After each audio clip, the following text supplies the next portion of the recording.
Personajes de carne y sabueso.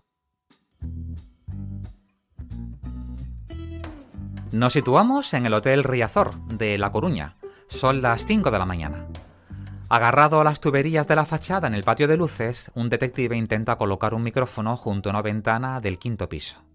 El objetivo es grabar desde fuera la conversación de una pareja que en realidad no lo era. Bajo sus pies, el vacío. De repente, un huésped más arriba se le ocurre ducharse. Las tuberías se ponen al rojo y el detective tiene que contener el alarido. Un calor impresionante le abrasa los brazos. Hoy, amigos y amigas, rendimos tributo y rendimos homenaje a Juan María Santos Gayoso, aquel que fue conocido como Napoleón, aquel que fue paracaidista, tuno y un extraordinario detective privado, todo un referente en La Coruña que llegó a crear la Asociación de Detectives de Galicia y fue presidente del Colegio de Detectives de Galicia. Para contar nuestra historia, nos retrotraemos al 17 de octubre de 1941 en La Coruña. Es el día que nace nuestro protagonista. Sus padres, Enrique María Santos Bugallo y Josefina Gayoso Cancela, que se casaron en diciembre de 1934. Enrique fue todo un referente en el periodismo gallego. Llegó a ser director incluso de la conocida Hoja de los Lunes y más adelante fundador de la importante empresa Leima Central Lechera. El matrimonio tuvo 14 hijos, de la que nuestro protagonista ocupaba el 6º lugar. Fijaros qué curioso, que todos, sin excepción, trabajaron en la empresa del padre, que fue un auténtico luchador en el campo del cooperativismo agrario. Ese espíritu de luchador era una de las principales banderas de nuestro detective. Estudió en varios colegios: San Estanislao, en los Maristas, en el Colegio Filipense Blanca de Castilla y ya de adolescente en la Escuela de Comercio y en la Escuela de Náutica. Tenía una personalidad arrolladora y muy líder desde niño. Como anécdota, contaba que cuando jugaba con sus amigos, él siempre quería ganar. Por eso siempre hacía de rey. Pero cuando tiene 6 años es bautizado por los amigos como Napoleón, un apodo que le acompañaría toda la vida. Fijaos qué curioso, él decía que tener ese apodo era una ventaja. Cuando le presentaban a alguien, todo el mundo se quedaba con ese nombre, más que si fuera un nombre y un apellido. No es hasta final de la década de los años 60 cuando sus ingresos vienen todavía del negocio familiar, del que hay que decir que no tenía ningún privilegio. Incluso llegó a tener como superiores a personas con menos formación que él. ¿Cuántas veces ocurre esto, verdad? Contaba que una vez en Madrid leyó un anuncio un mes de mayo de 1968. Se pedían paracaidistas para hacer una gira por Europa, durante 30 días. Con ese sentido del humor que lo caracterizaba, él siempre decía que se inscribió por una apuesta con un amigo, y que lo hizo para demostrar su solidez y grandeza testicular. Llegó a saltar 89 veces y llegó a ser incluso instructor paracaidista. A modo de anécdota, cuenta que cuando le preguntaban sobre el miedo que se puede sentir al saltar, él siempre contaba que el primer salto que se hace no necesitas ayuda, porque estás con la adrenalina muy alta, como dopado. Peor es el segundo, que es donde pasas realmente miedo, porque ya conoces lo que hay y sabes que tienes que salir por una puerta a una altura de 600 o 800 metros y que el paraguas no se te va a abrir hasta los 150 metros. Pero es aquí donde ocurre un suceso que cambiaría su destino. Cuando están en Mónaco, nuestro protagonista se rompe el tobillo y deja de saltar, de modo que regresa a España. Se casa con su novia, María Jesús, que por cierto, más adelante también sería detective privado. Con ella llegaría a tener 4 hijos. En 1970, Juan María. En 1971, María Jesús. En el 72, Francisco Javier. Y en 1974, Begoña. Hemos comprobado en otras ocasiones anteriores cómo algunas decisiones importantes de la vida tienen su origen en una conversación, un artículo, un libro o, como el caso que nos ocupa, un anuncio. Esto le ocurrió a nuestro protagonista en 1969, cuando le despierta la curiosidad el anuncio de una agencia de detectives privados en el periódico La Voz de Galicia. Se dirigió a la Jefatura Provincial de Policía para preguntar: ¿qué hace falta para ser detective? Como no le dieron muchas explicaciones, se traslada a Madrid para realizar un curso de criminología. Presenta toda la documentación necesaria y le conceden la licencia gubernativa en Coruña número 11 y la licencia a nivel nacional número 125. Lo primero que hizo fue inscribirse en la Asociación Nacional de Detectives de España. Funda su propio despacho, lo hace en el número 3 de la Rúa Marqués de Amboaje, de La Coruña. El nombre elegido, Detectives Napoleón, como no podía ser de otro modo. Pero en sus primeros años no dejó la actividad del negocio familiar. Los ingresos son los ingresos. Con ese carisma especial que lo caracterizaba, comienza a crearse sus primeros contactos con la Guardia Civil. Con alguno de ellos hace amistades muy intensas que la acompañarán toda su vida.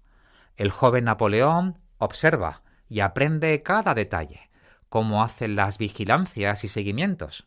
De ese modo, él mismo va creando su propio estilo. Como dato curioso, un gran letrero anunciaba desde su ventana Detectives Napoleón, investigaciones, búsquedas, que se podía ver desde la calle.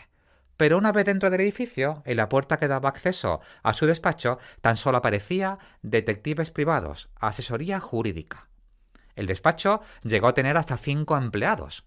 Fue miembro de la Asociación Internacional IKD y de la World Association of Detectives, y se convierte en uno de los referentes en Galicia. En unos tiempos, hay que decir, en que la profesión es desconocida. En los inicios de su actividad, el tipo de trabajo que suele realizar es el relacionado con parejas. Poco a poco, las empresas y aseguradoras comienzan a confiarle otro tipo de trabajos. Fijaos qué tipo de personaje era. Tenía en las estanterías de su despacho toda una colección de pequeños vehículos y coches metálicos, no porque le gustaran especialmente los coches. Resulta que cuando un cliente se acercaba a su despacho para encargarle una investigación y él le preguntaba: «Señor o señora, ¿qué coche tiene la persona que quiere que le investiguemos?».